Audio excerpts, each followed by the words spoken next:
अशी ह्यांची अवस्था. 2019 पासून यांनी मातोश्रीवर राहुल गांधींचा पुतळा बसवून वर काँग्रेसी झेंडा फडकवला आणि हे सांगणार टीमीला काय नाही त्यांचा, तिथे डोनाल्ड ट्रम्पचा पुतळा बसवा, डोनाल्ड ट्रम्प, आणि वरती अमेरिकेचा झेंडा लावा.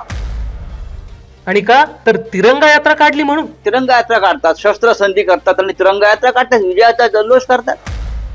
हो, काढली आम्ही तिरंगा यात्रा, कारण भारतीय सैन्याने ऑपरेशन सिंदूर यशस्वी करत आया बहिणींच्या पुसलेल्या कुंकवाचा बदला घेतला. पाकिस्तानातील 9 दहशतवादी अड्डे उद्ध्वस्त केले. अजमल कसाबने प्रशिक्षण घेतलेला अड्डा नेस्तनाबूत झाला. भारत पाकिस्तानवर वरचढ ठरला आणि हा भारताचा विजयच आहे आणि हे जगाने मान्य केलं. एकदा न्यूयॉर्क टाइम्सचा अहवाल वाचा म्हणजे कळेल. तिरंगा यात्रा म्हणजे शहीद सैनिकांना मानवंदना आणि सैन्याचा सन्मान आहे. पण काँग्रेस भक्तीत रमलेल्यांना देशभक्ती काय करणार. हो मिस्टर शिव्या खाऊद, तुमच्या अशा वक्तव्यांमुळे संपूर्ण महाराष्ट्र तुमच्याकडे बघूनच एकच वाक्य बोलतोय,